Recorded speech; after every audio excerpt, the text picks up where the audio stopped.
오늘은 구원받은 자의 특권과 의무라는 제목으로 하나님의 말씀을 전하려고 합니다. 여러분, 세상 종교의 특징은 인간이 신을 향하여 찾아 올라간다라고 하는 특징을 가지고 있습니다. 그러나 기독교는 하나님께서 인간을 향하여 찾아오신 종교라고 말할 수가 있겠죠. 그래서 세상 종교는 항상 인간의 어떤 노력, 또 고통에 따르는 수행과 고행을 통해 어느 정도 일정한 그 신의 반열에 오른다라고 하는 이러한 주장과 논리를 가지고 많은 사람들을 향하여 포교 활동을 하고 있습니다. 그러나 우리가 이 시간 예배를 드리는 우리 하나님 아버지는 하나님께서 우리에게 친히 찾아와 주셨습니다. 그리고 이 시간 우리가 예배드리는 이 자리 가운데 함께 임재하여 주시고 우리의 예배와 찬송을 하나님 받아 주십니다. 이것이 놀라운 은혜이죠. 자, 오늘 성경의 말씀을 보게 되면 히브리서 10장 19절에서 25절까지의 말씀을 우리가 함께 읽었죠.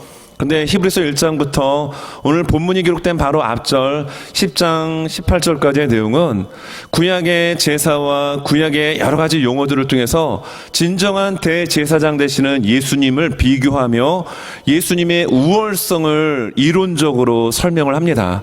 자, 그리고 오늘 말씀이 딱 시작되어지는 19절은 그러므로라고 하는 접속어와 함께 시작이 됩니다.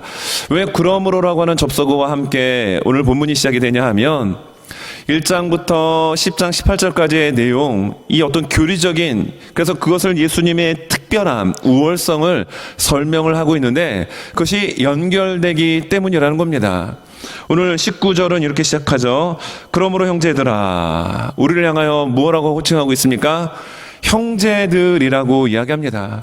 여러분, 교회 공동체 안에는 서로 다 남남이 모인 곳입니다. 지역도 다르고 살아온 삶의 배경도 천차만별로 각각 다르지만 교회 공동체 안에 들어올 때 우리는 한 형제요 한 자매가 됩니다. 왜 그것이 가능할까요? 바로 예수 그리스도의 피로 우리는 한 가족이 되었기 때문인데, 오늘 히브리서 10장 19절을 시작하며 앞에 있었던 내용을 연결하는 그러므로 다음에 형제들이라고 하는 그런 호칭을 사용을 하고 있습니다. 여러분, 이러한 형제들이라는 호칭을 받은 사람들은 누구일까요? 오늘 설교 제목처럼 그들은 구원받은 사람들입니다. 하나님의 백성이요 하나님의 자녀들입니다. 여러분, 구원받은 자는 어떤 특징을 가지고 있을까요? 오늘 성경 말씀에서 말하고 있는 것처럼 19절 이렇게 진행이 되죠.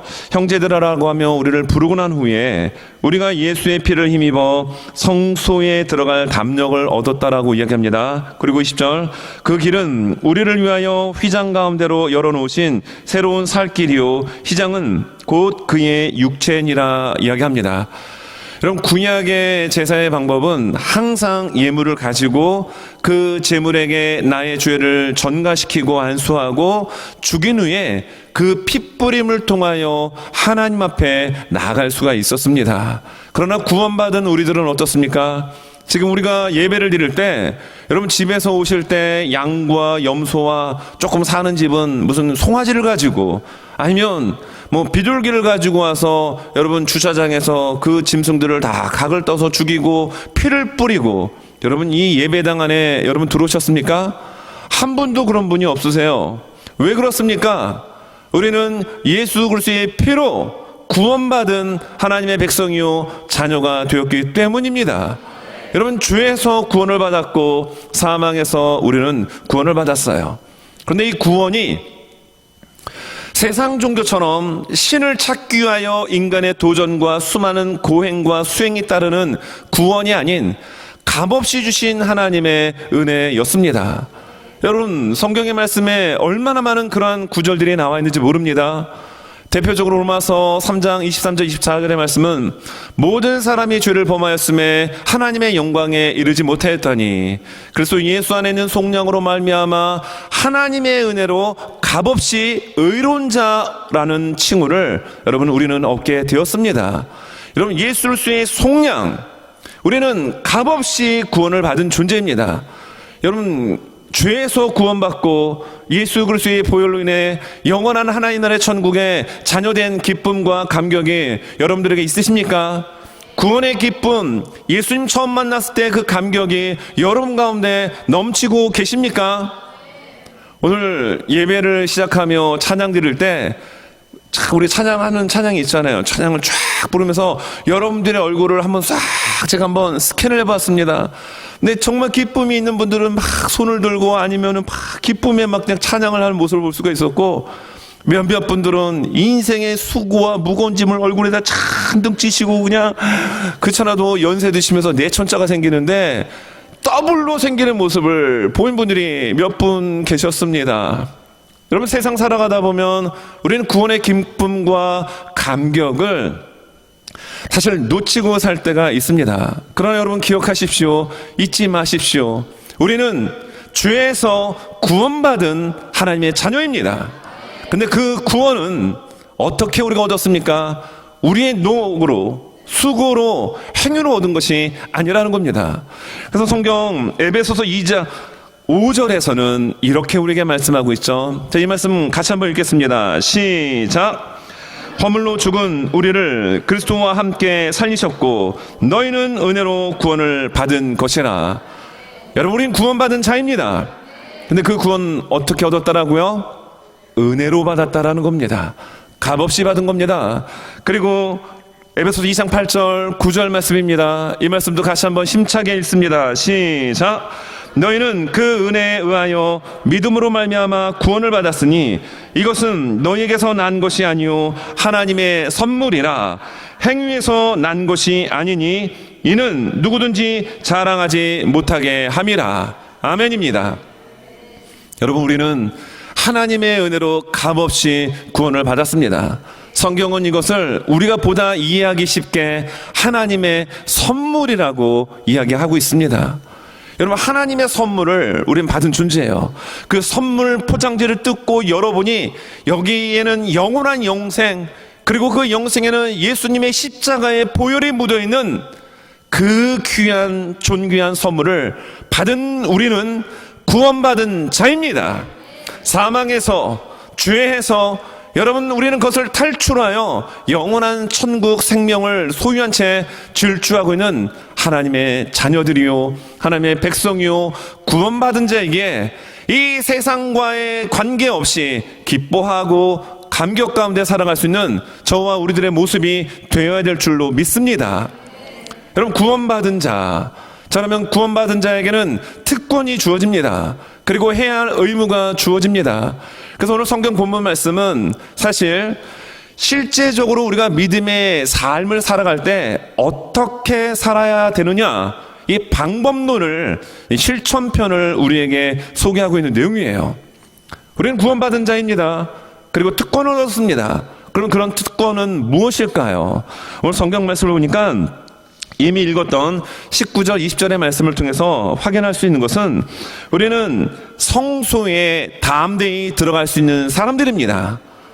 여러분, 성소는 제사장만이 들어갈 수 있는 곳입니다. 특별히 지성소 안에는 1년에 한 번 대속죄일에 딱 한 번 대제사장만이 들어갈 수 있는 그곳인데, 우리는 예수 그리스도로 말미암아 그 하나님 앞에 직접적으로 다가갈 수 있는, 나아갈 수 있는 특권을 우리는 받았습니다. 그래서 기뻐할 수 있는 거예요. 제가 말씀드린 것처럼 여러분, 구약의 사람들은 하나님 앞에 오려면 항상 제물을 가지고 나왔어야 합니다. 그리고 그 제물이 내가 지은 죄를 대신 전가받고 죽어야 했습니다. 그 핏부림을 통해서 하나님 앞에 나갈 수가 있었던 겁니다. 그러나 우리는 어떻습니까?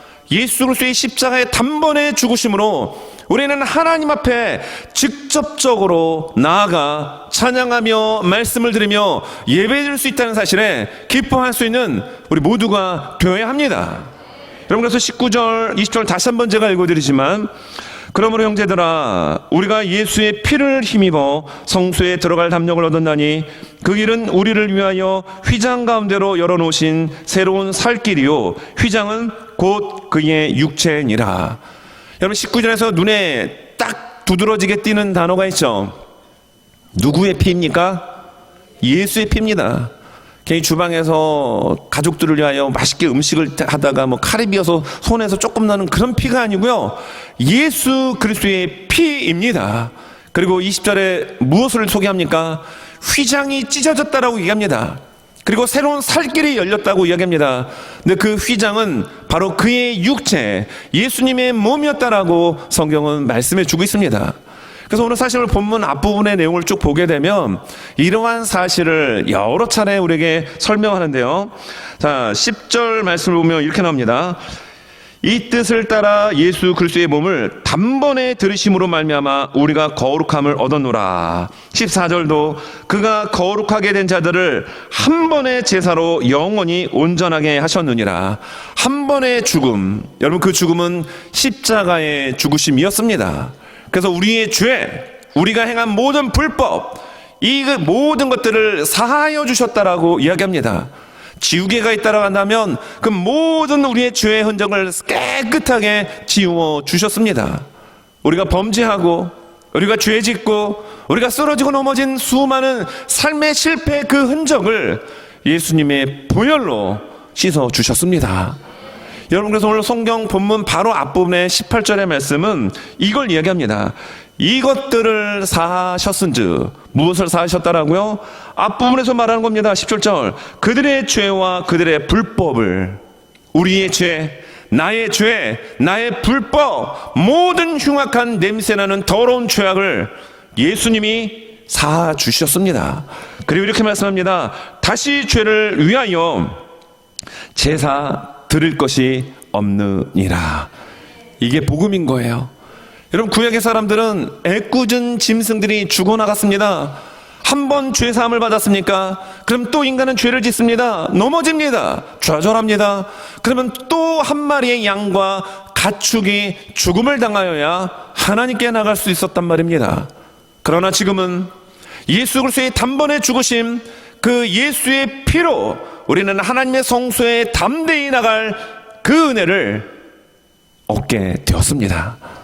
그리고 예수님이 그 가로막혔던 지성소, 1년에 한 번 드려지는 그 대속죄일의 제사, 대제사장마저도 속죄제를 드리고, 그리고 지성소 안에 들어갔을 때 죄가 있으면 죽어야 되는 그 어마무시한 하나님의 존전 앞에 하나님은 그 지성소의 휘장을 위에서부터 아래로 찢으시고 예수 그리스도의 보혈에 의지하여 하나님께 나가는 모든 길, 모든 그 것들을 열어 놓으셨음을 우리는 믿습니다. 여러분, 예수님 말씀하셨죠? 내가 곧 길이요 진리요 생명이니 나로 말미암지 않고는 아버지께로 올 자가 있습니까 없습니까? 없다라고 분명히 선언하셨습니다. 예수님은 길이십니다. 하나님께로 가는 생명의 길은 오직 예수 그리스도밖에 없습니다. 근데 그 나아가는 지성소로 나가는 가로막고 있던 휘장을 위에서 아래로 찢으신 거예요. 여러분, 구약에 보게 되면 이 성소의 높이가 30규빗입니다. 그러면 한 규빗을 쉽게 한 50cm로 잡았을 때 한 15m의 높이예요.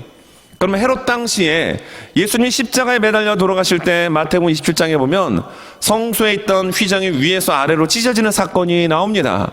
그 말씀을 지금 오늘 19절 20절에서 하고 있는 거죠. 근데 이 두께가 한 10cm 정도 됩니다. 높이는 헤롯 성전은 사람들에게 보이려고 지은 약간 정치적인 것과 연결이 되다 보니까 한 40규빗 된다고 합니다. 그럼 거의 20m의 높이에 있는 휘장입니다. 그거 아무나 못 건듭니다. 그 안에는 아무나 또 못 들어갑니다. 그런데 그 휘장이 언제 찢어졌습니까? 예수님이 십자가에 운명하시던 바로 그 순간 위에서부터 아래로 휘장이 찢어져 누구나 예수 그리스도의 보혈에 의지하여 예수님을 믿는 자는 그 지성소 앞에 계신 하나님 앞에 나갈 수 있게 되었습니다. 그래서 우리가 지금 이렇게 하나님 앞에 직접적으로 예배를 드릴 수가 있는 겁니다. 요세푸스에 의하면 이 휘장이 얼마나 두껍고 이게 쉽게 찢어지지 않았냐 하면요, 힘센 황소가 양쪽에서 그것을 묶어놓고 잡아당겨도 찢어지지 않는 휘장의 두께였습니다. 근데 휘장이 위에서 아래로 찢어진 겁니다. 누가 하신 거죠? 하나님이 하신 것입니다. 예수 그리스도의 십자가의 죽으심을 통하여 하나님께 나가는 모든 길들이 활짝 열려지게 된 것입니다.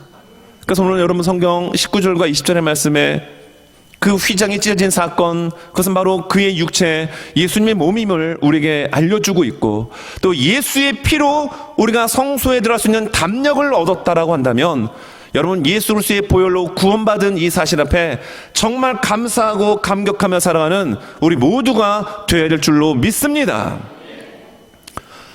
사랑 하면은 여러 가지 단어들이 떠오르곤 합니다. 근데 요새 같은 경우 물론 예전에도 그랬지만 입양하는 부모들이 있잖아요. 자식이 있습니다. 친자식이 있음에도 입양하는 부모님들이 있어요. 근데 자녀 이제 입양을 하게 될 때 여러분들이 만약에 입양을 한다면 어떤 아이를 입양하고 싶으신가요? 이왕이면 예쁘고 똘똘하고 건강한 아이를 입양하고 싶겠죠. 그래서 딱 봐도 몸이 불편합니다. 정신적으로도 문제가 있습니다. 아파가지고 약을 먹고 있어요. 그런 어린아이를 입양하고 싶으시겠어요? 아무도 대답하지 않은 거 보니까 그러고 싶지 않으실 것입니다. 저 같아도 그래요. 만약 입양한다면 건강한 아이를 입양하고 싶겠죠. 근데 이렇게 병들고 모자르고 말도 어눌하고 그래서 약을 먹고 있는 그 아이를 여러분 입양한다면 쉬운 일 아닙니다. 근데 그 아이가 또 아파가지고 수술을 해야 됩니다.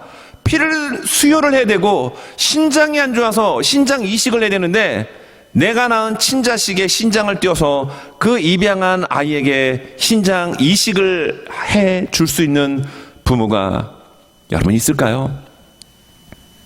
참 많은 생각을 하게 되는 이야기입니다. 그런데 그렇게 하셨습니다. 누가 하셨습니까? 하나님께서 나를 위하여 여러분들을 위하여 그렇게 하셨습니다. 죄의 종로로 냄새나고 죄악이고 반역하고 늘 배신하는 그런 우리의 인생 가운데 예수님 찾아와 주셨고, 그리고 그의 신장만 떼어서 이식시켜 준 것이 아니라 생명을 송두리째 우리를 위하여 십자가에 달려 돌아가셨고 모든 것을 쏟아 부어 주셨습니다. 그래서 하나님께 나아가는 그 길이 열려지게 된 겁니다. 여러분, 이렇게 우리는 구원받은 자로서의 특권을 얻었습니다. 하나님의 성소 앞에 나갈 수 있다는 얘기는 하나님께 직접적으로 나아갈 수 있는 특권을 얻은 것이란 겁니다. 여러분, 이러한 특권들이 누구에게 있습니까? 오늘 시간 예배를 드리는 저를 포함한 우리 모두에게 그런 하나님의 놀라운 특권이 있음에 감사하는 우리 모두가 되시기 바랍니다. 자, 그러면 구원받은 자의 특권이 이렇게 직접적으로 하나님께 나아갈 수 있다라고 한다면 여러분, 의무가 또 있다라는 겁니다. 그 부분을 성경은 우리에게 말씀하고 있습니다. 여러분, 구원받은 자, 하나님께 나아가되 참마음과 온전한 믿음을 가지고 나갈 것을 오늘 성경에 보면 22절에서 이야기하고 있는데요. 자, 어떤 의무가 여러분 따라야 되느냐? 여러분, 그것은 첫째, 믿음의 도리의 소망을 굳게 잡아야 된다라는 겁니다. 자, 23절 말씀 이렇습니다. 또 약속하신 이는 믿으시니 우리가 믿는 도리의 소망을 움직이지 말며 굳게 잡고. 어떤 의무를 우리가 수행해야 되느냐? 우리가 예수 그리스도로 우리는 구원을 받았습니다. 우리는 이걸 믿습니다. 이러한 신앙의 고백, 구원의 확신에 대한 소망을 움직이지 말고 흔들리지 말고 견고하게 붙잡아야 된다는 겁니다. 왜? 우리는 하나님의 자녀라는 겁니다. 근데 사단은, 악한 마귀는 항상 우리를 참소하며 우리를 유혹하며 흔들어 놓습니다. 야, 너까진 게 그렇게 죄 짓고 그렇게 정말 엉망진창으로 살아가면서 무슨 하나님의 자녀야? 이렇게 우리를 흔들어 놓지만 성경은 말씀합니다. 너는 구원받은 자이기에 하나님께 직접적으로 나갈 수 있는 자녀이기에 이렇게 구원에 대한 소망과 그 확신을 흔들어대는 사단의 흔들림에 넘어가지 말고 굳건하게 소망을 붙들고 나가야 된다. 이걸 우리에게 말씀합니다. 여러분, 하나님은 항상 여러분들의 편입니다.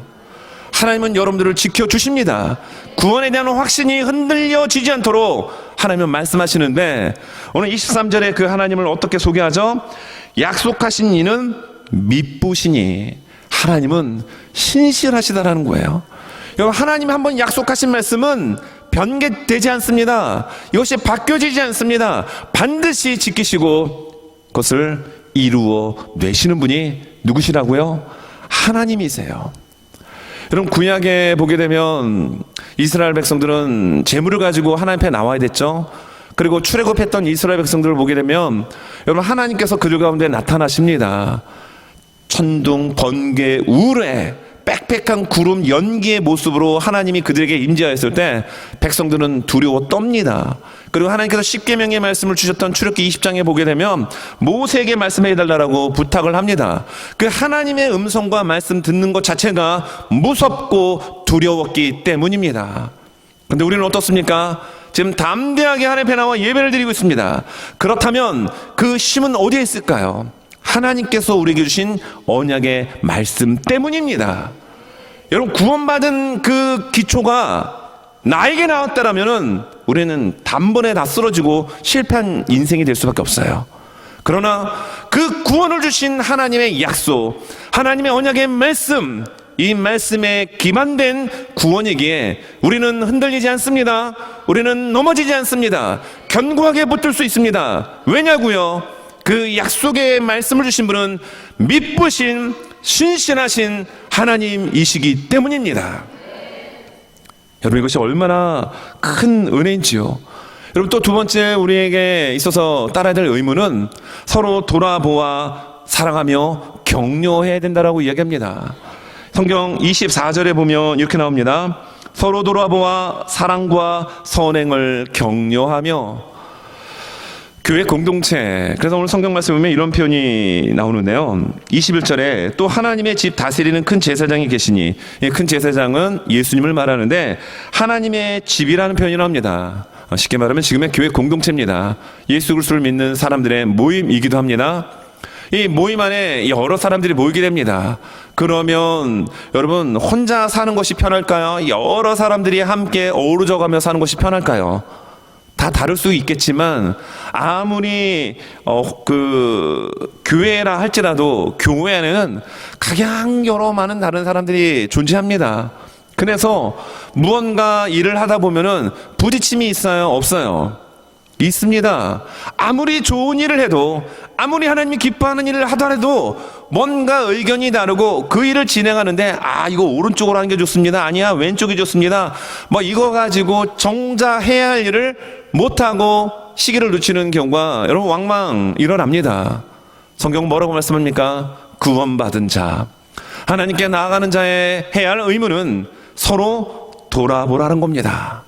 서로의 형편을 돌아보며 사랑과 선행을 격려해 주라고 이야기합니다. 여러분, 교회 내도 보게 되면 해야 할 일이 참 많이 있잖아요. 일단 주차장이 주변에 왜 이렇게 화단들이 많고 또 주변에 나무들이 굉장히 많아요. 사실 원거리는 도로잖아요. 준 고속도로인데 교회 안으로만 들어오면은 가끔 저는 그런 생각이 듭니다. 어느 산골 깊은 숲속에 들어와 있는 듯한 느낌이 드는데, 여러분, 이 느낌은 저만의 느낌일까요? 여러분들 중에도 그런 느낌이 들 거예요. 가끔 보면 사슴이 뛰어놀고요, 여우도 날아가고, 저번에 보니까 이딴만한 학인지 두루물인지 그냥 두 마리가 날아가는데 날아가다 배설을 내리는데요, 저는 깜짝 놀랐습니다. 얼마나 하나님께 감사했는지 몰라요.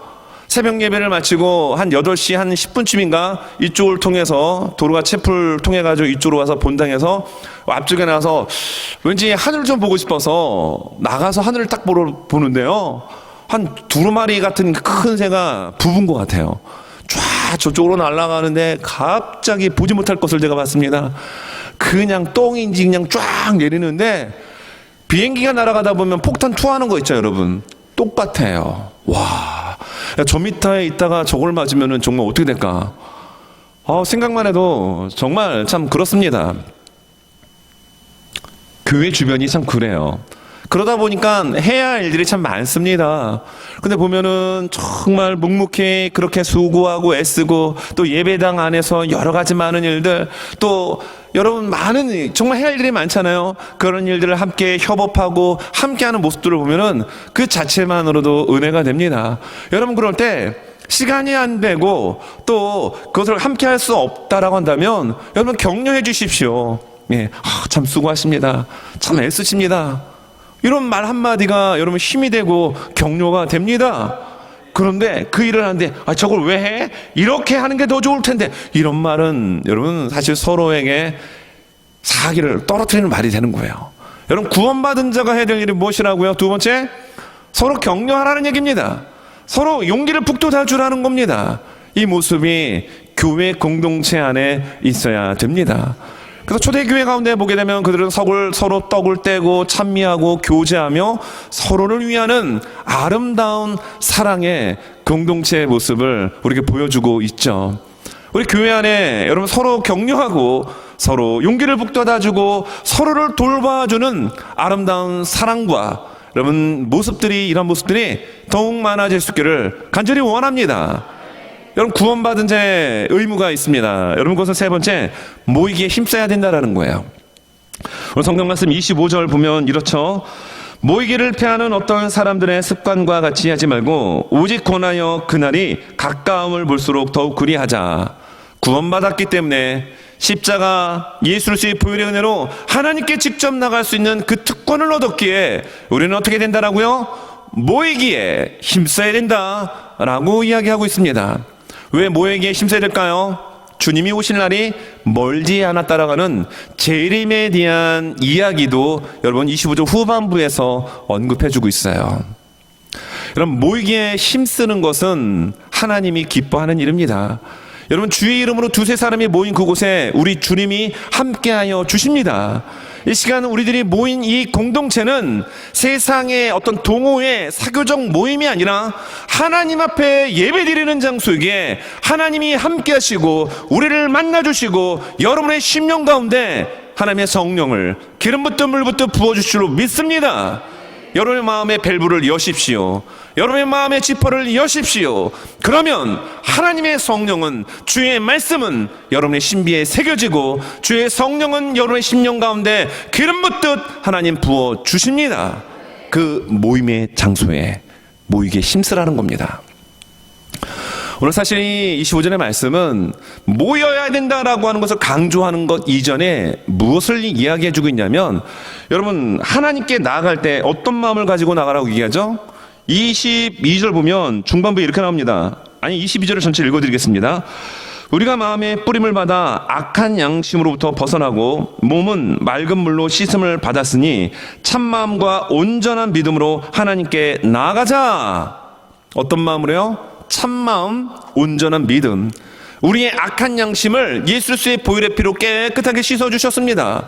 물로 씻음 받았다라는 것은 세례받은 것을 의미하기도 합니다. 우린 구원받은 하나님의 자녀라는 겁니다. 그래서 하나님께 나갈 수 있는 특권을 얻었다라는 겁니다. 참마음, 그리고 온전한 믿음. 이 마음을 가지면은 여러분, 예배 자리 가운데 나가고 싶을까요? 안 나가고 싶을까요? 나가고 싶습니다. 주일 예배, 주일 일주일을 어떻게 기다리지? 걱정하지 마십시오. 월요일날 새벽 예배가 있고, 여러분 토요일까지 새벽 예배가 있습니다. 또 수요일날 수요 예배가 있습니다. 한 달에 한 번은 금요 성령 집회가 있습니다. 이렇게 모이는 자리 가운데 나가고 싶은 마음이 있어야 된다는 거예요. 이게 더욱 중요하다는 겁니다. 모임 장소에 몸만 와 있는 것이 아니라 우리의 진정한 마음, 하나님을 사랑하고 나를 구원해 주신 하나님의 은혜에 감격하는 마음으로 나오고자 하는 이 마음. 여러분, 소개팅을 해보신 적 있으신가요? 갑자기 얼굴을 싹 이렇게 바꾸십니다. 저희 교회는 참 이렇게 얼굴들에서 참 예수님의 그 참 평온한 모습들을 가진 분들이 참 많이 계세요. 한마디로 인상 좋은 분들이 참 많이 계십니다. 소개팅 많이 들어왔을 것 같아요. 권사님 눈길 회피하지 마십시오. 다 여기 뭐 집사님도 마찬가지고요, 성도님도. 저도 소개팅을 받은 적이 있습니다. 저는 진짜 한 번인가 두 번밖에 없어요. 뭐 제 아내가 앞에 있지만, 교회에서 교육 전도사 할 때 그 동료 전도사님이 제발 좀 나가라고 해서 한번 나갔더니만 밥 먹다가 취할 뻔했습니다. 여러분, 소개팅을 나갔는데요, 제 얘기가 아닙니다. 소개팅을 나갔는데 뭐 예를 들어서 이제 언제 만나자고 이야기를 하잖아요. 근데 약속을 기다렸는데 약속을 했습니다. 그랬더니 오늘은 바빠가지고 제가 좀 안 될 것 같아요. 그러면 이번 주 토요일 미안해요. 이번 주 토요일은 제가 누구누구와 선약이 돼 있습니다. 여러분, 그러면 그 상대방은 나에게 마음이 있는 거예요? 없는 거예요? 예. 고개를 흔드시는 분들이 있습니다. 마음이 없는 거예요. 마음이 있는 사람은 어떻죠? 밤에 야근을 하더라도 아니면 힘들어가지고 몸이 녹초가 됐다 할지라도 상대에게서 연락이 오면 어떻죠? 괜찮아요. 예. 거리가 예를 들어서 뭐 한 50마일, 60마일 떨어졌습니까? 거리 문제 됩니까? 안 됩니까? 문제 안 됩니다. 50마일이 뭐예요? 200마일 떨어져도 날아가서 만납니다. 왜요? 사랑하는 마음이 있으니까, 보고 싶은 마음이 있으니까. 여러분, 참마음, 주님을 향한 온전한 믿음이 있으면 하나님께 나가게 됩니다. 그게 우리의 특권이에요. 그래서 25절에 말하는 겁니다. 모이기를 패하는 사람들의 그 나쁜 습관을 따라가지 말라. 무슨 얘기입니까? 모이기에 힘쓰라는 얘기입니다. 모임에 초점을 맞춘 게 아니라 당신들의 그 믿음, 주님을 정말 사랑하는 마음이 있으면 당장 달려오고 싶은 그 마음으로 나와야 된다라는 겁니다. 요즘 같은 경우는 시대가 워낙 복잡한 시대가 되다 보니까요. 지금부터 뭐 40년, 50년 전에는 주일을 성수하면 목에 칼이 들어와도 지켜야 됐던 시대였습니다. 그래서 시스템이 바뀌어졌어요. 사회가 다변화가 됐습니다. 그러다 보니까 주일날, 그래서 경찰 공무원이라든지 소방 공무원, 뭐 간호사 이런 분들은 주일날 업무가 딱 정해져 있으면 주일날 교회를 나오고 싶어도 나올 수가 없잖아요. 그럼 그런 분이 질문을 합니다. 목사님, 제가 이렇게 소방관으로서 일을 하고 있는데 주일날 제가 일을 해야 됩니다. 정말 주일을 지키고 싶은데 이거 어떻게 되죠? 제가 직장을 그만둬야 될까요? 그럼 어떤 대답을 줘야 되죠? 할렐루야, 직장을 그만두시고 주일을 지키십시오. 이래야 됩니까? 아니죠. 아닙니다. 여러분, 하나님은 우리의 마음을 보십니다. 근데 중요한 건 또 무엇입니까? 마음이 있으면 몸도 따라오게 됐습니다. 근데 그분은 직장 때문에 못 나오는 거란 말이에요. 그러면 일하시는 그곳에서 하나님의 말씀을 묵상하며 하나님을 바라보는 마음으로, 예배하는 마음으로 일하십시오. 이렇게 이야기를 할 수가 있겠죠. 그런데 시간이 지나면서 주일날 일을 안 해도 되는 그런 구조가 됐습니다. 그러면 어떻게 되죠? 주일날 당연히 그 예배 모임 자리 가운데 나와야죠. 근데 시간이 지나다 보니까 그 뜨거운 마음, 주일을 드리고자 하는 마음이 식어져 버렸습니다. 이게 문제라는 거예요. 이게 문제라는 겁니다. 여러분, 온라인 예배가 코로나 동안 많은 사람들에게 그 습관이 되어버렸어요. 그런데 정작 예배를 드릴 수 있는 현장이 열어졌다면 예배 현장을 여러분 사수해야 합니다. 그 자리를 지켜야 합니다. 왜입니까? 예배 자리에 나오는 그 과정 자체가 예배가 되고, 온라인에서는 경험할 수 없는 현장에서 부어주시는 하나님의 기름 부으심이 있기 때문입니다. 여러분, 우리가 하나님 앞에 예배를 드릴 때 하나님은 우리에게 자꾸 말씀하십니다. 우리 언제 만날까? 오늘 바빠가지고 안 됩니다. 그러면 이번 주일은 어때? 주일날 다른 사람하고 중요한 미팅이 있어요. 중요한 계약건이 있습니다. 여러분, 이러면 그 사람은 나를 사랑하지 않는 겁니다. 여러분, 우리가 주님을 사랑합니다. 우리는 주님을 사랑합니다. 자, 그러면 주님 앞에 예배드리는 그 현장 가운데 다 나와 예배드리고 하나님을 높여드릴 수 있는 우리들의 모습이 있어야 될 줄로 믿습니다. 어떤 선교사님을 초청해서 집회를 하는 현장에 이제 어떤 목사님이 가셨어요. 근데 보니까 한 인원이 한 10명에서 한 20명 사람들이 모여서 그 집회를 하고 있었습니다. 또 그 집회 참석한 구성원들을 보니까 장로님들이 한 서너 분, 그리고 권사님들이 대부분이었습니다. 집회를 마치고 난 후에 이 목사님이, 코로나도 끝났고 그런데 사람들이 여기 교회 성도분들이 좀 있는 줄 알았는데 의외로 많이 못 나오셨네요. 그랬더니 이 질문을 받은 장로님이 이런 얘기를 했습니다. 참 안타까운 얘기예요. 예전에는 신앙이 삶의 전부였지만 지금 사람들에게는 신앙은 삶의 일부가 되어버렸습니다. 여러분, 예전에 신앙은 삶의 전부였기 때문에 모이는 예배 현장을 지켰습니다. 그런데 신앙이 삶의 일부가 되어버리니 예배 현장을 잃어버리게 되었다는 거예요. 여러분, 이것이 비단 어떤 한 분의 이야기 속에 나오는 소재가 아니라 우리들의 이야기는 아닙니까? 여러분, 신앙은 믿으시는 우러를 왕입니다. 예수 그리스도의 복음의 말씀을 믿고 오직 예수 그리스도를 바라보고 따라가는 구원받은 특권을 얻은 우리는 이 믿음의 생활이 우리 삶의 전부가 되어야 합니다. 여러 가지 10개 중에 하나의 파트가 아니라, 하나의 일부가 아니라 우리의 전부가 되는 그런 은혜가 우리 모두에게 있어져야 합니다. 말씀을 정리합니다. 여러분, 우리는 구원받은 자로 하나님의 백성과 자녀로 부르심을 받았습니다. 그래서 그 앞에 가로막혔던 휘장, 1년에 한 번, 그것도 대제사장만이 들어갈 수 있는 그 길, 그리고 그 대제사장도 죄가 있으면 죽음을 피할 길 없는 그 지성소 하나님 앞에 하나님은 그의 아들 예수 그리스도의 십자가의 죽으심을 통하여 회장을 찢어 놓으셨습니다. 그리고 아버지께 나가는 길 되시는 예수님을 통하여 그 길을 고속도로로 열어놓으셨어요. 우리는 그 길을 지금 걷고 있습니다. 어떻게 될까요?